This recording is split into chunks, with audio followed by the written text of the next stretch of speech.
Banjir di underpass Bekasi Bening bak kolam renang bakal dikeringkan, disedot pakai pompa. Banjir melanda jalan underpass di kawasan industri MM2100, Cikarang Barat, Kabupaten Bekasi pada Selasa, 8 Juli 2025. Uniknya, warna banjir yang menggenai underpass kawasan industri MM2100 tersebut nampak bening serupa kolam renang.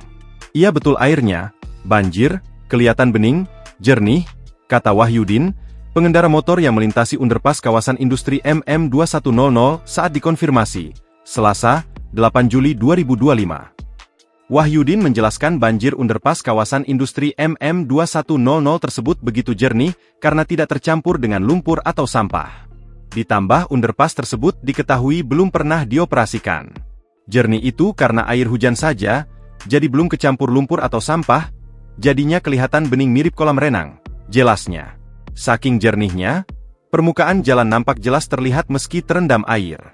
Berdasarkan hal itu, warga sekitar dan pengendara tidak ingin ketinggalan momen langka tersebut.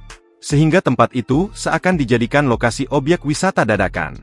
Bahkan ada beberapa dari mereka memanfaatkan momentum untuk berenang. Berdasarkan informasi yang Wahyudin terima, petugas terkait dikabarkan akan segera menyedot air yang merendam underpass itu. Infonya mau disedot pakai pompa biar surut banjirnya, ujarnya. Download Tribun X sekarang, menghadirkan lokal menjadi Indonesia.